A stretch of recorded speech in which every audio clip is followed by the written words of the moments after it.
A discussão, na verdade, é o que é consciência, né? O que é consciência? É um ponto importante para nós podermos identificar, e eu marquei em azul ali essa definição que é interessante, né? A consciência, ela acusa ou defende, foi o que o apóstolo Paulo diz, e como existe uma lei dentro dela, ele colocou também, ela julga o que é certo e o que é errado.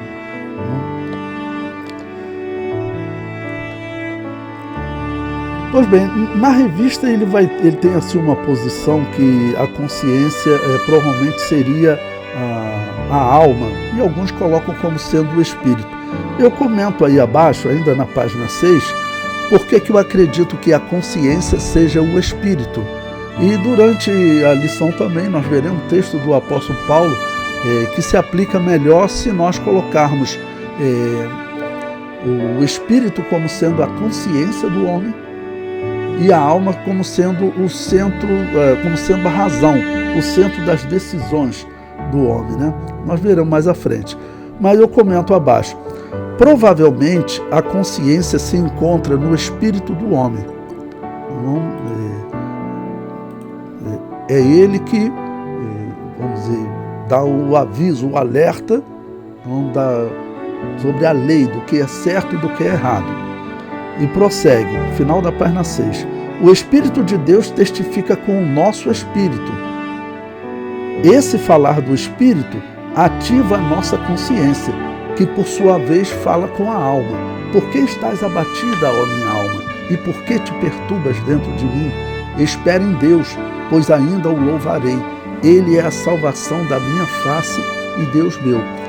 Bom, então, como eu coloquei Romanos 8,16, o apóstolo Paulo diz que o Espírito de Deus testifica com o nosso espírito, que nós somos filhos de Deus, ou seja, o contato do Espírito Santo é com o nosso espírito.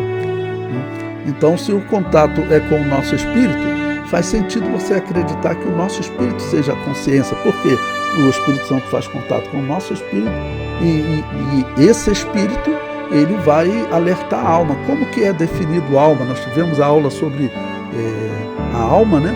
Nós falamos que a alma ela é considerada o centro das decisões do homem. E o espírito está exatamente então como consciência alertando a alma por ela ser o centro das decisões. Por isso que pensando na alma como centro das decisões, não dá para pensar nela sendo a consciência, porque a consciência é algo que avisa, né, que alerta, ou seja, a alma, que é o centro das decisões, ela é alertada sobre qual decisão ela vai tomar.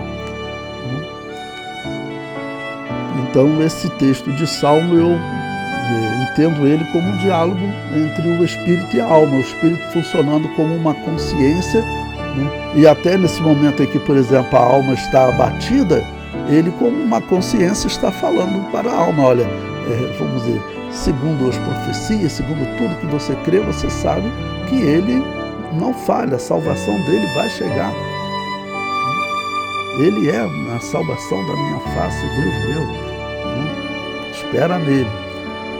Pois bem, na página 7, o capítulo 1 diz: antes e depois da queda, ou seja, falar da consciência do homem antes e depois da queda. A primeira manifestação do grego sineidesis, saber com. A consciência é uma faculdade inata, ou seja, todos nascem com ela. É como um sensor instalado na alma humana. Alguns teólogos consideram que seja no espírito. Não há consenso sobre isso. É uma capacidade dada por Deus para o homem discernir entre o certo e o errado, e assim orientar-se em suas decisões. Então, até veja, uma pausa aqui para explicar a vocês. Se o centro das decisões, como normalmente é falado, é a alma, se ela é o centro das decisões, a consciência então tem que estar fora da alma para alertar a alma sobre essas decisões. Por isso que eu vejo o centro das decisões sendo a alma e a consciência sendo o espírito. O comentário prossegue. Gênesis 2, versículos 16 e 17 e capítulo 3, versículos 6 a 10, tratam da primeira manifestação da consciência na experiência humana. Deus estabeleceu uma lei específica, a proibição de comer do fruto da árvore da ciência do bem e do mal. Com o anúncio da penalidade, no dia em que dela comeres, certamente morrerás. O homem transgrediu e experimentou o funcionamento acusativo da consciência, culpa, vergonha e medo, ou seja, a consciência que certamente alertou ele, tá bom? Certamente, se essa lei existe em nós hoje, que estamos, já herdamos o pecado de Adão, certamente essa lei, quando Adão ainda não tinha pecado, com certeza estava com ele.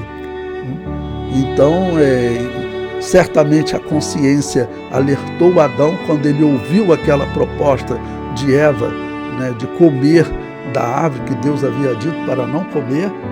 Então, certamente a consciência avisou ele, mas ele prosseguiu no seu caminho. Então, prosseguiu no seu caminho.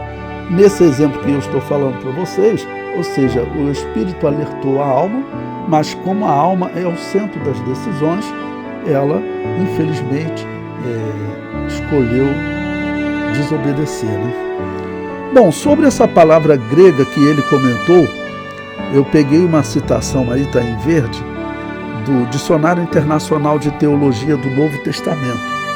Ele diz o seguinte: originalmente, sineidesis, lembra essa palavra que é traduzida por consciência na nossa língua, tá bom? Consciência é uma palavra latina, no grego, sineidesis. Segundo parece, se focaliza sobre conhecimento, na capacidade de relacionar algo consigo mesmo, especialmente quando a pessoa evoca o seu próprio passado. Este rememorar não se limitava ao averiguar dos fatos, e se levava às averiguações e julgamentos a respeito dos critérios do bom e do mal. Ou seja, não era simplesmente você dizer que um fato, vamos dizer, aconteceu. É você conseguir, vamos dizer, ter conhecimento, ou seja, saber identificar por que aconteceu, quais as consequências, uma série de coisas. Mas é interessante exatamente a questão conhecimento. Por isso, no latim, consciência, você sabe que ciência significa conhecimento. Então seria com conhecimento. Ou seja, é um conhecimento que você tem, que o apóstolo Paulo está dizendo que é uma lei que foi colocada por Deus dentro de você. Então, e você tem conhecimento elementar do que é certo e do que é errado.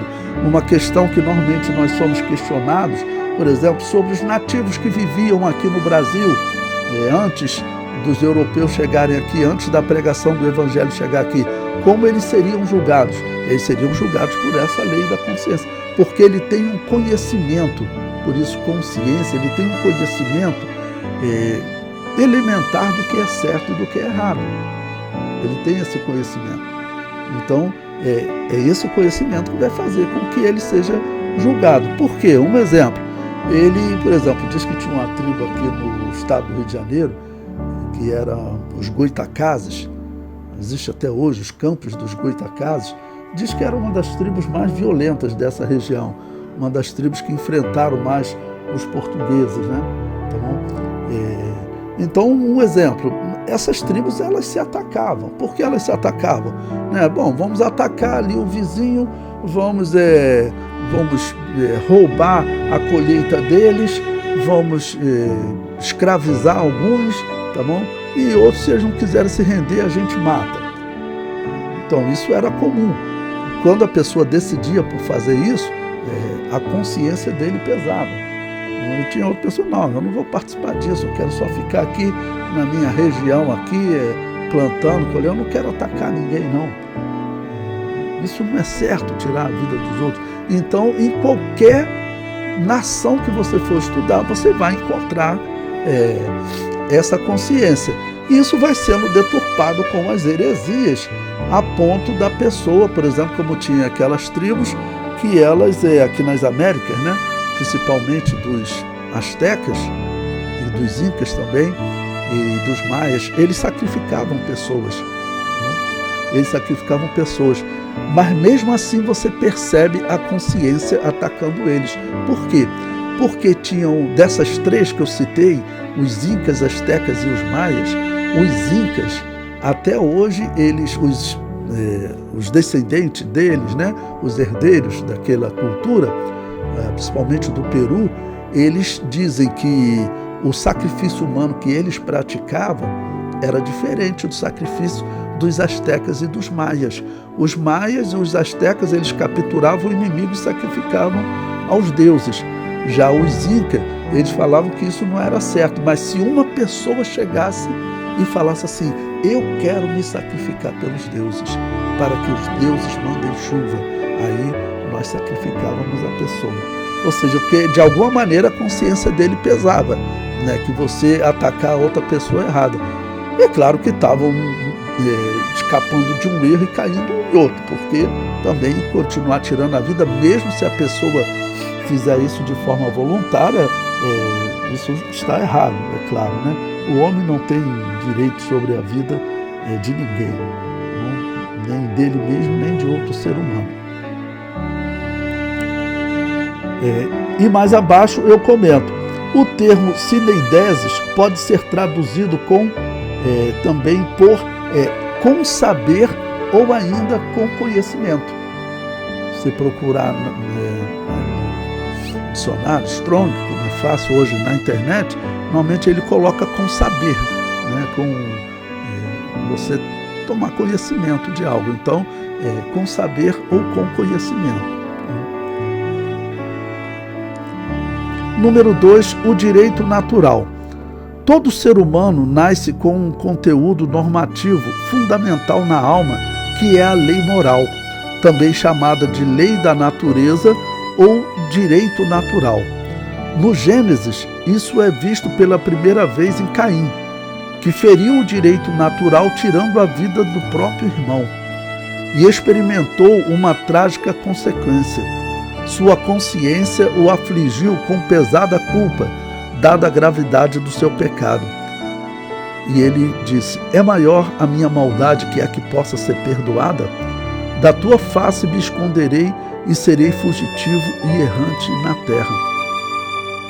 Quando a consciência acusa, não adianta tentar se esconder.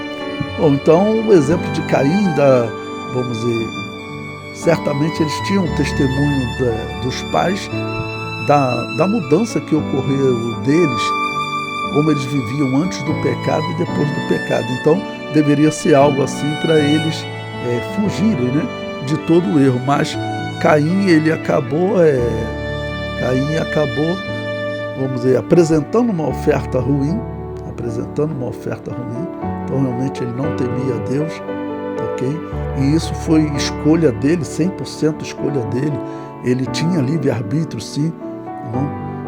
E Caim, vocês sabem que é o personagem que faz todo indivíduo na história errar na parte da predestinação, né?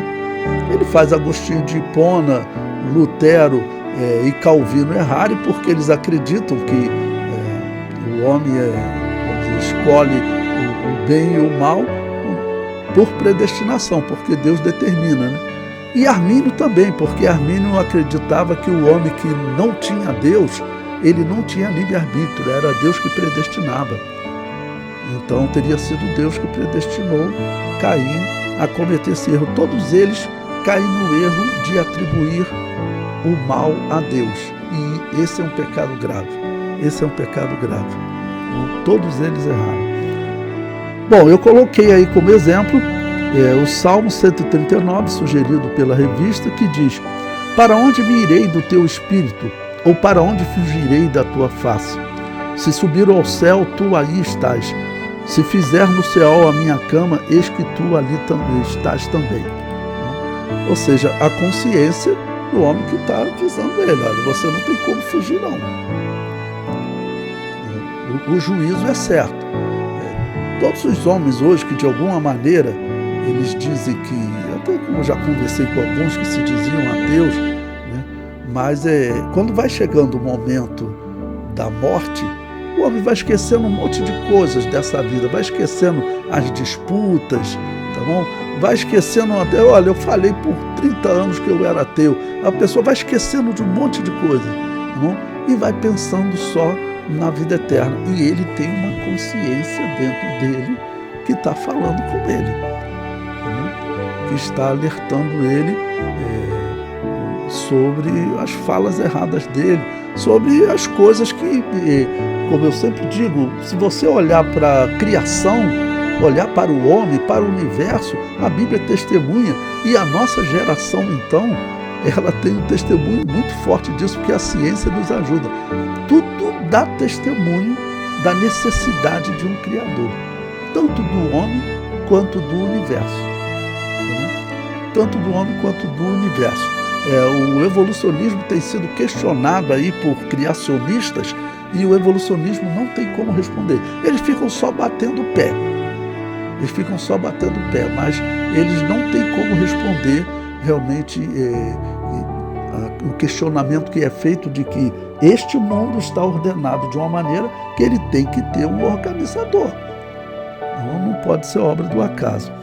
Bom, ele sugeriu também Jonas, sobre falar de consciência como exemplo. Daqueles versículos eu escolhi um que, vamos dizer, retrataria o porquê dele ver a questão da consciência em Jonas, né? Bom, lembrando, capítulo 1, se você ler a partir do versículo 3, Jonas está fugindo, tá, ok? Ele está no barco, na tempestade, e os homens tentando entender o que estava acontecendo, lançaram sorte e descobriram Jonas, tá bom? É você o fujão. Aí, esse versículo é que eu entendo porque o autor colocou ele como ligado à consciência. O versículo 2, e ele lhes disse, ele fala para os homens, queriam saber, né? O que nós fazemos contigo? Ele disse, levantai-me e lançai-me ao mar, e o mar se aquietará, porque eu sei que por minha causa vos sobreveio esta grande tempestade. Bom, primeiramente vamos lembrar o seguinte, estamos no final da página 9, eu acredito que Jonas ele tinha fé, que era um homem de fé, um homem de Deus, e que eu acredito nessas palavras que ele estava acreditando que Deus iria enviar uma forma de salvá-lo também. Então, que ele tinha fé nesse cuidado de Deus. Mas que realmente ele aqui parece realmente estar com a sua consciência pesada, ou uma má consciência, como o apóstolo Paulo vai dizer em alguns momentos, né? E é uma decisão, uma questão muito difícil de se interpretar, né? Porque, vou explicar para vocês rapidinho, alguns dizem que Jonas, ele não queria pregar em Nínive, porque ele queria que os ninivitas morressem. Isso não faz sentido com o servo de Deus, tá bom? Então, existe uma segunda possibilidade, que é a que eu ensino, né? Bom, no meu entender, Jonas não queria pregar, até pelo que ele falou para Deus, depois que ele pregou e a cidade se arrependeu, ele falou para Deus que ele não queria pregar aquele testemunho de juízo, que não falava de arrependimento, tá bom? Era só juízo, Nínive será subvertido. E ele falou, olha, eu sabia que tu ia se arrepender, e sendo assim, ele acaba passando por falso profeta, porque falou e não aconteceu. Assim ele seria visto, né? E se o profeta falasse e não acontecia, ele acabava passando por falso profeta. Então, essa segunda possibilidade é o que eu entendo a explicação, a melhor explicação para o erro de Jonas, porque de qualquer maneira era para ele ir. Olha, se Deus está mandando, ainda que eu vá ficar como falso profeta, ainda que alguns tenham ficado, poxa, você saiu daqui dizendo que ia lá anunciar ainda 40 dias e Nínive será subvertida e não aconteceu nada disso, né? Bom, eu acho que nesse caso ele deveria explicar para o povo, né? Olha, eles se arrependeram, se vestiram de pano de saco e tal, né? E assim Deus os perdoou. Aqueles que oprimiam Israel foram perdoados por Deus. É o significado de uma consciência, né, que pesa e o homem muda de vida. Vamos lembrar quem eram os ninivitas. Vocês sabem que os ninivitas, aquela região, ela foi habitada por Assur, um filho de Sem. Eles eram semitas, ou seja, eram parentes de Israel. Só que essa cidade em especial, ela foi fundada por Nimrod.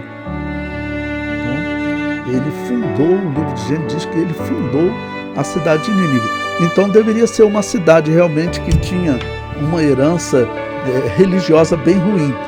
Mas é interessante o arrependimento deles, porque mesmo ele sendo, vamos considerar, uma das piores gerações, porque a descrição bíblica é que o culto que foi fundado nessa região por esse homem chamado Nimrod, Babilônia, era uma cidade vizinha de Nínive, né? Tanto que elas acabaram guerreando muitas vezes entre elas. E o princípio do reino de Nimrod foi Babel, e ele fundou Nínive como uma cidade capital do reino dele. Deveria ser uma cidade realmente religiosa muito ruim, né? Um histórico muito ruim, como a história realmente mostra, muito violenta, tudo. Mas olha, a consciência estava lá. Eles se arrependeram e mudaram de vida. Então, o que nós pensarmos de homem mau no mundo, ele pode mudar de vida, né? Bom, quem assistir a aula comigo, vocês sabem que eu, na minha visão, hoje o homem que representa o mal no mundo é o Donald Trump, né? Esse homem, apesar dele fazer o bem por um lado, mas muito provavelmente ele está trabalhando para o anticristo, então eu interpreto ele como sendo o pior de todos. Mas ele faz algumas coisas que são positivas, né? Parece estar querendo defender os pastores que estão morrendo lá na Nigéria. Mas, então, a consciência, ela está com todos os seres. Então, isso mostra o cuidado de Deus. A consciência mostra o cuidado de Deus.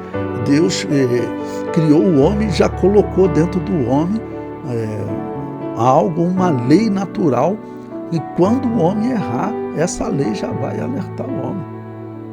Quando a proposta do erro se aproximar do homem, essa lei já vai alertar o homem. Por isso que eu disse para vocês, certamente Adão foi alertado pela consciência dela. Lembra do que Deus te falou, para você não comer dessa árvore, né?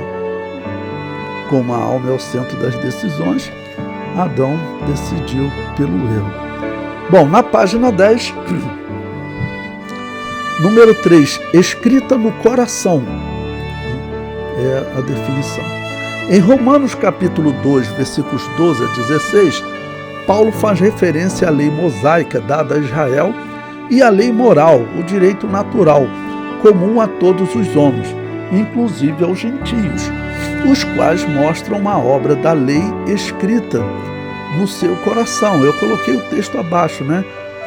Testificando juntamente a sua consciência e os seus pensamentos, quer acusando-os, quer defendendo. Então, esse versículo eu acho chave para você falar dessa questão de consciência e como, né, ela opera no homem, né, e glorificar o nome de Deus, porque Deus colocou essa lei nos alertando do certo e do errado.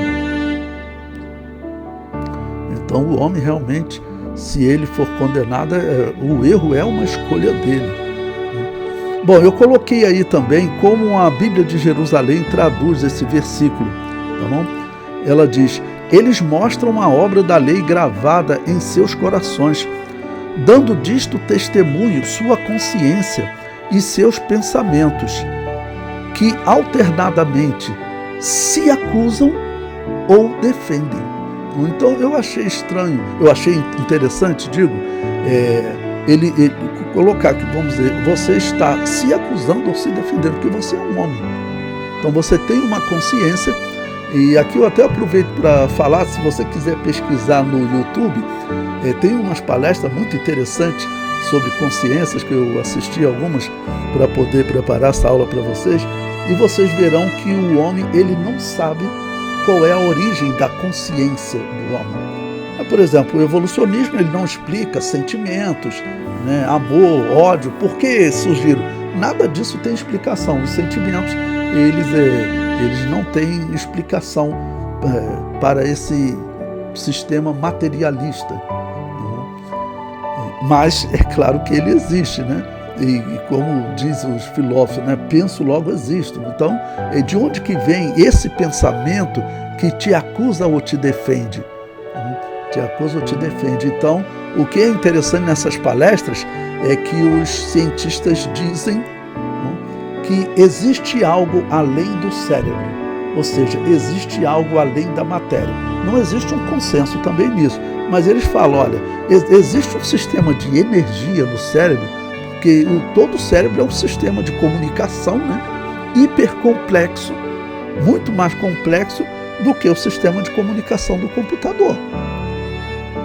O sistema de comunicação do computador, né, de gravar caracteres e transmitir para a tela, tudo, isso aí é comparado com o cérebro ele ganha longe. O sistema de comunicação do cérebro, de toda a informação, de tudo que você pensa e que vem aquele aviso para você, não vai nesse caminho que é perigoso, ou então não fala essa palavra que você vai ferir ela, na mão que vai te alertando.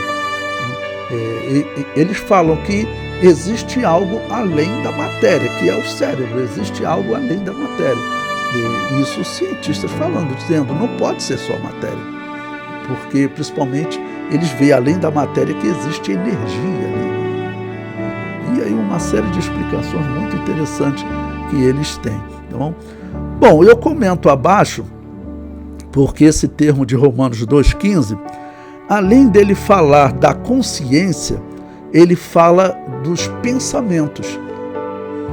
Então, esse aqui é um ponto que eu acredito que você deve focar bastante com o seu aluno, porque esse versículo aqui eu vejo ele como um facilitador para você poder entender se a consciência está no espírito ou na alma, tá bom? Um facilitador. Por quê?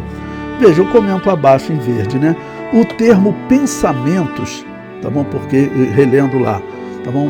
Eu vou ler na nossa tradução. Os quais mostram a obra da lei escrita no seu coração, testificando juntamente a sua consciência e os seus pensamentos. Tá bom? Então, aí abaixo eu digo, o termo pensamentos, neste versículo, é tradução do grego logismos, e pode ser também traduzido por razão, lógica, decisão lógica. Por isso, logismos. Não pode ser traduzido por razão. Quando eu leio esse versículo e essas duas palavras, o que é que eu vejo aqui? Eu vejo exatamente o espírito e a alma. Como eu li para vocês num texto anterior, como a Bíblia diz que o Espírito de Deus testifica com o meu espírito, então é natural nós interpretarmos que o nosso espírito ele é a nossa consciência, a quem o Espírito Santo está a todo momento alertando, né? Tá bom? E o nosso espírito, ele se comunica com a alma.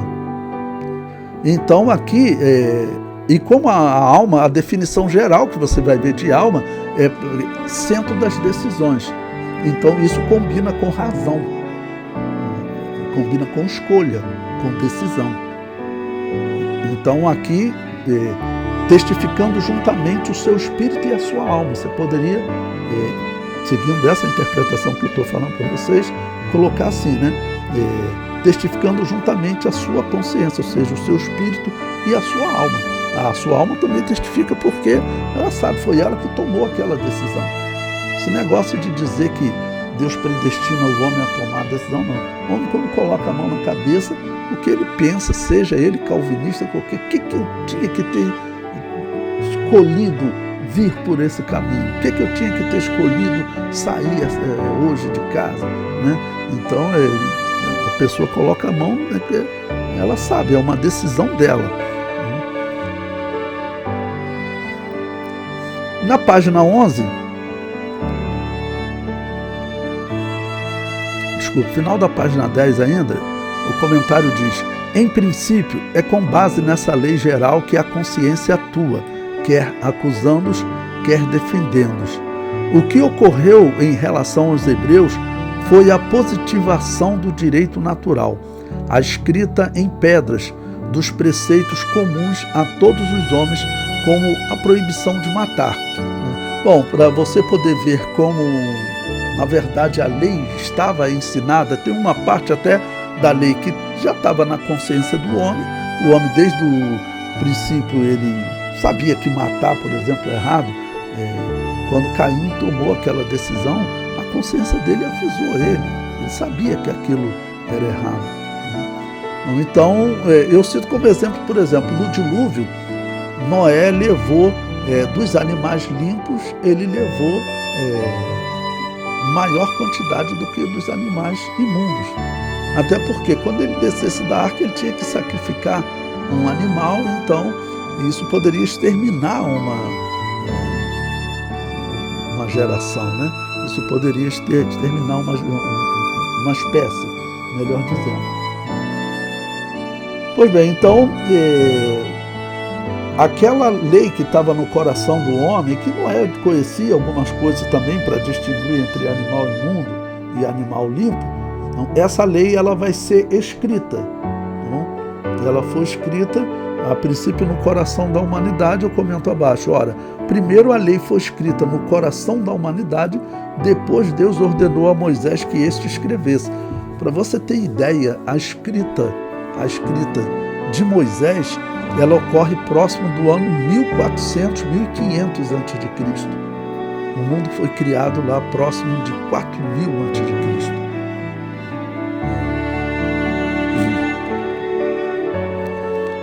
O comentário prossegue.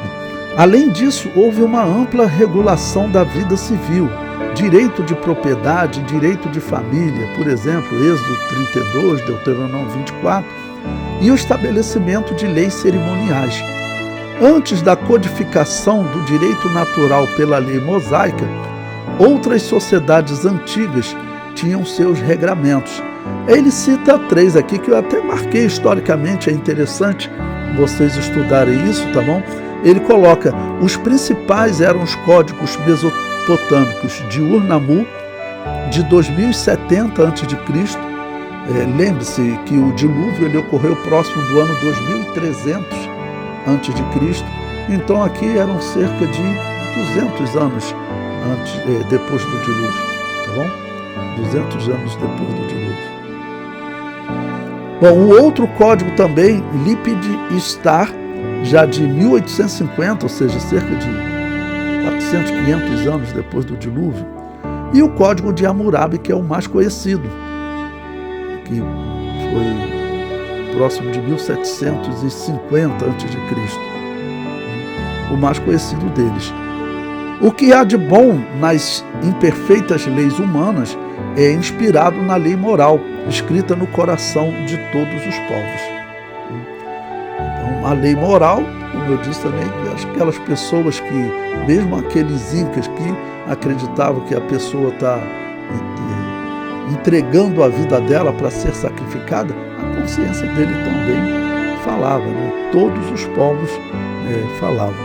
E aí, nesse caso, é interessante o exemplo de Jonas, né? Pois bem, na página 12, eu coloquei um versículo aí chave, ele botou um comentário interessante, transgressões contra a consciência, sobre a consciência, né? Eu acho esse versículo de Romanos muito interessante para essa questão de consciência. Ele diz o seguinte: mas aquele que tem dúvidas, se come, está condenado, porque não come por fé. E tudo que não é feito por fé é pecado. Bom, essa questão sobre consciência, olha, ela é muito interessante, que o apóstolo Paulo está falando. Ele está dizendo, irmãos, que duas pessoas podem fazer uma mesma coisa e uma não ser condenada por aquilo e outra ser condenada. Tudo dependendo da consciência dele. Então, por exemplo, se um membro da igreja, ele considerava que comer carne de porco era pecado. É isso que o apóstolo Paulo está falando no contexto, né? sobre o que você comia, sobre dias santos, se eu guardo sábado, domingo. Não? Então, era uma questão de consciência. E o apóstolo Paulo, ele diz o seguinte, olha, que os alimentos foram purificados por Deus. Alguns, por exemplo, eles chegavam ao ponto de comer só legumes. O apóstolo Paulo diz que ele era fraco. Não? E outro não, ele comia de tudo. Nesse exemplo, a pessoa, por exemplo, ele comia de tudo. Eu, por exemplo, eu como carne de porco. Não ligo muito, fico preocupado por uma questão de saúde, muito raramente eu como carne de porco. Eu não considero nada de errado, não tem nada de errado. Mas vamos considerar uma pessoa que ela diga o seguinte, comer carne de porco é errado. Ela acredita que seja errado. Se eu fizer isso, eu vou entristecer a Deus, ela dizendo. Né? Mesmo entristecendo a Deus, eu vou comer assim mesmo. Pronto, essa pessoa está pecando. Porque ela acredita que isso é errado. Ela acredita que ela vai entristecer a Deus, ela acredita que ela vai perder a comunhão com Deus e mesmo assim ela faz. Então, não é simplesmente pelo que ela faz, é até pelo aprendizado da pessoa, né? Pelo que a pessoa acha que é certo e que é errado. O que ela está decidindo? Ela está decidindo por obediência ou desobediência. No entender dela, comer carne de porco é desobedecer. Mesmo assim, ela decide por comer. Ou seja, ela decide desobedecer. Então, é isso que o apóstolo Paulo está dizendo. Essa pessoa acaba, vamos dizer, pecando. Porque ela fez não tendo fé de que, na verdade, aquilo não era pecado. Relendo, olha. Mas aquele que tem dúvidas, se come, está condenado, porque não come por fé. E tudo que não é feito de fé é pecado.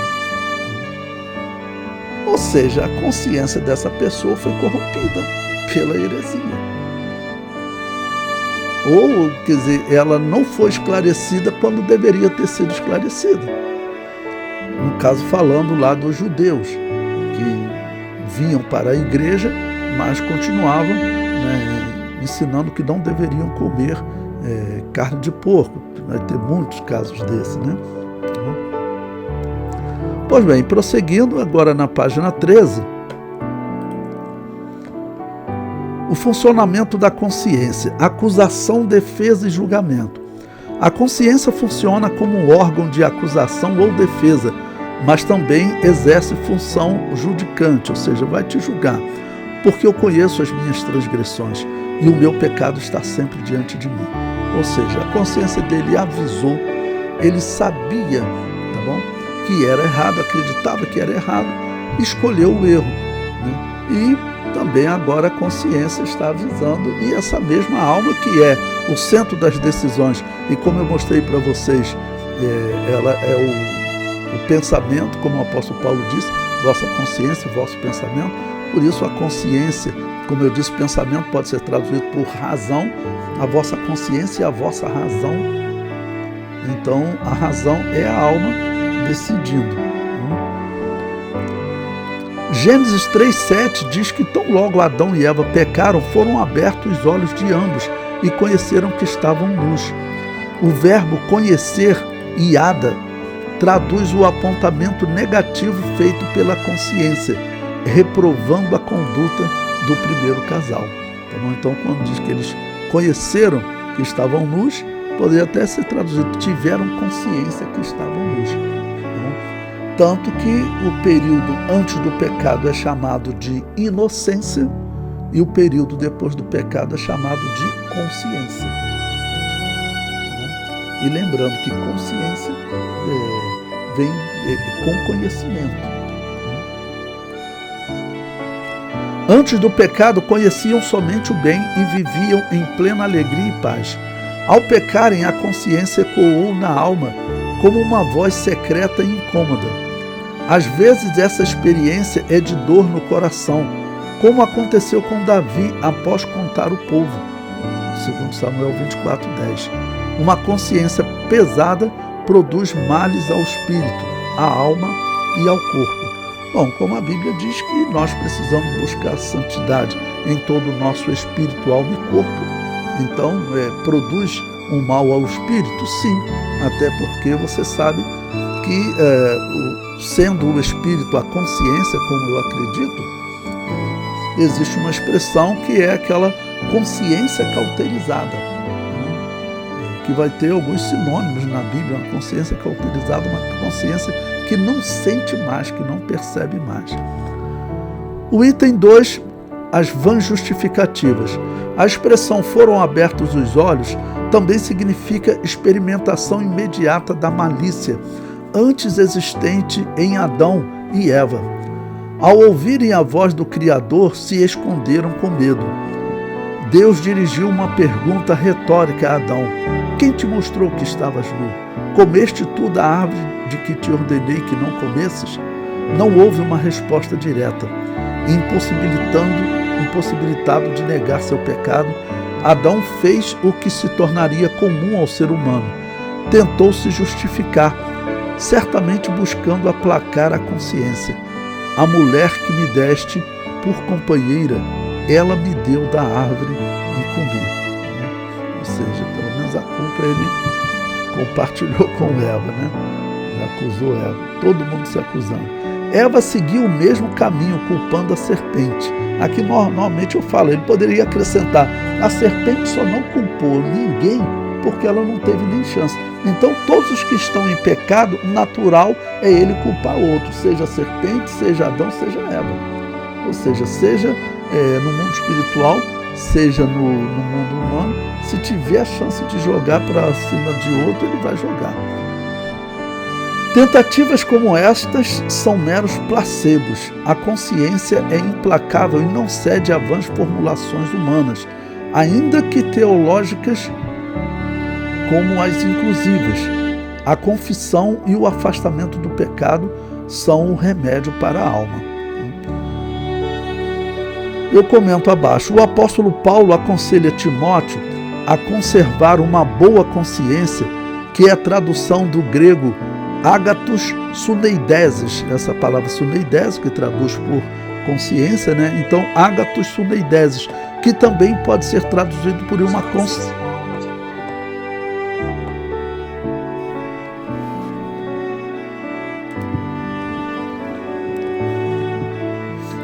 Ok, prosseguindo então. Bom, eu estava explicando para vocês, perdão que deu um probleminha na conexão, que o apóstolo Paulo então dá esse conselho a Timóteo, e esse termo ágatos suneideses, pode ser traduzido também como consciência saudável. Aí vamos ler, olha, está no final da página 14, 1 Timóteo 1,19, que diz: conservando a fé e a boa consciência, que poderia estar traduzido também consciência saudável, tá bom? Rejeitando a qual alguns fizeram naufrágio na fé. Na página 15, o debate no tribunal. É interessante esse título que eles escolheram, né? Ou seja, é um tribunal que nós temos dentro de nós, que ele vamos dizer, um tribunal que ele está ao mesmo tempo que ele está alertando, depois ele está dizendo: olha, você não deveria ter vindo por esse caminho, você sabia que a possibilidade de dar errado era muito grande, ou então você sabia que isso era errado, mas você escolheu fazer. Então, o debate no tribunal. A consciência é como um tribunal que julga condutas, aprovando-as ou reprovando-as. Atua em relação ao presente, passado e futuro. Bom, eu comento abaixo em verde o texto que o apóstolo Paulo fala também de consciência, em que ele diz: Paulo falou de uma consciência pura, que é a tradução do grego suneideses aproskopos. O termo aproskopos deriva de dois termos, a e proskopos, tá bom? Então, vamos dizer, a tradução quando está ali, né, uma consciência pura, né, é esse termo proskopos. E eu digo, proskopos se traduz literalmente por tropeço. Então, olha que interessante, você sabe que no grego a é negatividade, Literalmente você deveria traduzir por não tropeço, não tropeçar, tá bom? Então, proscopos se traduz literalmente por tropeço e aproscopos se traduz por sem tropeço, ou então não tropeço. Pode ser traduzido também como sem ofensa. Você vai encontrar traduções que eles utilizam exatamente assim, sem ofensa, uma consciência pura ou uma consciência sem ofensa. Funciona interagindo com as demais faculdades da alma, principalmente os pensamentos e os sentimentos. Romanos 2,15 foi chave, né? E eu marquei em azul esse ponto bem interessante. Ele comenta: a consciência costuma entrar em longos debates com os pensamentos, que a questionam e aprofundam a análise das ações. Bom, como eu disse para vocês, aqui eu vejo um diálogo entre o espírito e a alma, entre a consciência e a razão, sendo a consciência o espírito e a razão a alma. Esse processo gera na mente um exame interior, uma investigação pessoal, com o objetivo de alcançar um veredito favorável, o testemunho de uma consciência limpa. Consciência limpa, então, qual é? É exatamente esse termo, como eu falei para vocês, aproscopos, que pode ser traduzido uma consciência sem tropeço, uma consciência sem ofensa. Bom, e ele sugere aí também dois versículos, 1 Coríntios 11, 28, no início da página 16 eu coloquei esse versículo que diz: examine-se, pois, o homem a si mesmo, e assim coma deste pão e beba deste cálice, ou seja, que seja feito um exame da consciência. E a consciência, mesmo tendo como fonte o espírito, é claro que ele entra em diálogo com a alma, porque a alma é a razão, é o centro das decisões. E 2 Coríntios capítulo 1, versículo 12, porque a nossa glória é esta, o testemunho da nossa consciência, de que com simplicidade e sinceridade de Deus, não com sabedoria carnal, mas na graça de Deus, temos vivido no mundo e maiormente convosco. Então, nossa consciência, simplicidade e sinceridade. Em casos assim, mesmo que acusações externas prevaleçam, como ocorria com Paulo em Cesareia, a paz interior em função da consciência estar sem ofensa. Ele utilizou aqui exatamente essa expressão, sem ofensa, que, como eu disse para vocês, é uma das traduções possíveis para o termo aproscopos. Ok? Capítulo 3. A consciência é falível. Número 1. Defeitos da consciência. Bom, o apóstolo Paulo vai falar de alguns exemplos de consciências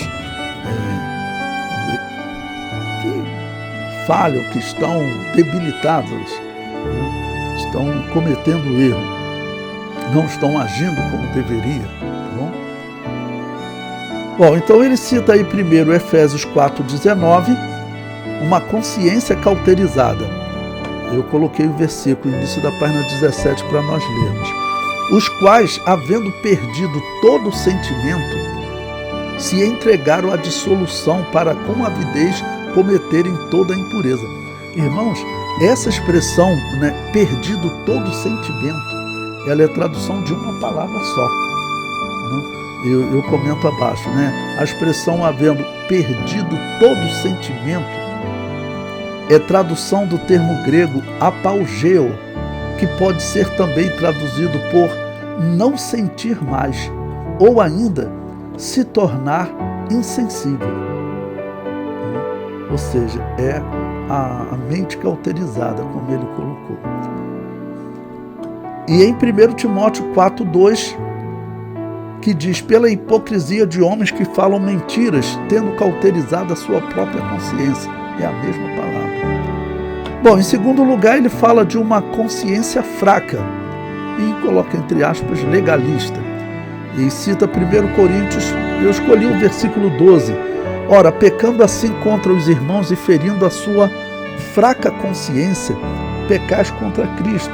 Bom, o apóstolo Paulo está falando que nós temos que tomar cuidado como nós agimos na frente de um irmão, né, que ele, às vezes, considera algo que não é pecado ser pecado. Né? Se o teu irmão se escandaliza te ver comendo carne, não coma carne na frente dele. Qualquer coisa que você vê uma pessoa com uma consciência fraca, você deve evitar fazer determinados comentários, falar determinadas coisas. Por quê? Porque a pessoa tem uma consciência fraca. Ele tem que ser criado com leite, então ele não pode ouvir determinadas coisas. Isso mostra que realmente a consciência do homem enfraquece. Ela pode ficar cauterizada. A cauterizada parece um enfraquecimento extremo. A pessoa não sente mais nada. A pessoa não sente mais nada. Esse é um perigo. A pessoa que ela, vamos dizer, é como se ela não estivesse fazendo nada de errado. Ok? Agora, a fraca, a pessoa é um cristão, tanto que ele diz, pecar contra os irmãos e ferindo a sua fraca consciência. Se ele é irmão, você está pecando contra Cristo. Então, é uma consciência fraca. E contaminada ou corrompida. Tito capítulo 1, versículo 15. Todas as coisas são puras para os puros, mas nada é puro para os contaminados e infiéis. Antes o seu entendimento e consciência estão contaminados. Ou seja, a pessoa está com a consciência contaminada, esse seria o fundo do poço. Ele chegou à conclusão que o errado é bom. É aquele que não sente mais que está errando, mas ele chegou à conclusão que o errado é certo, melhor dizendo. Ele chegou à conclusão que o errado é certo. Esse está corrompido. Esse está corrompido.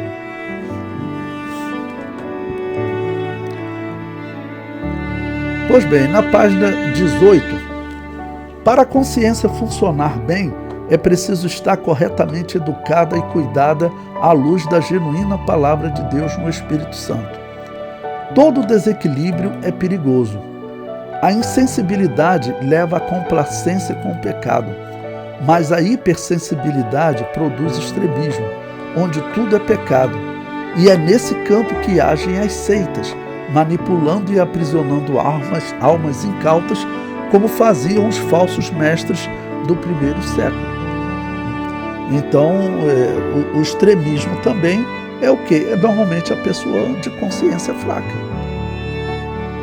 A pessoa de consciência fraca. Vão dizer para ele, né, que comer carne de porco é pecado, vão dizer para ele, se ele não guardar o sábado, ele está pecando. Mesmo o apóstolo Paulo dizendo, né, que não é pecado, que uns fazem distinção entre dias e dias, outros consideram iguais todos os dias, uns comem de tudo, né? Então mesmo o apóstolo Paulo dizendo, cada um fique na sua consciência, é o que você acredita. Agora, se você comer achando que é pecado, então você está pecando. Então é a consciência fraca, e aí nós temos que pensar realmente, vamos dizer, dos irmãos, de às vezes cuidar da pessoa, porque a pessoa, dependendo do que ela vê, se ela te vê comendo uma carne de porco, ela vai se escandalizar e daqui a pouco você peca contra a fraca consciência dele. Número 2. Deus, o Supremo Juiz.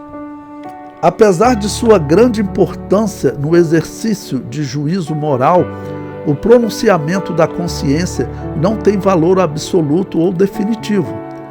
Por quê? Como eu disse para vocês, a alma, ela é o centro das decisões, ela é a razão do homem. Como disse Paulo, porque em nada me sinto culpado, mas nem por isso me considero justificado, pois quem me julga é o Senhor.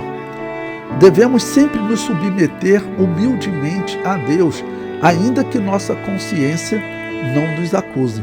Somente Ele, o Supremo Juiz, pode sondar nosso interior e expor os mais profundos desígnios de nosso coração, mesmo os que nos sejam ocultos.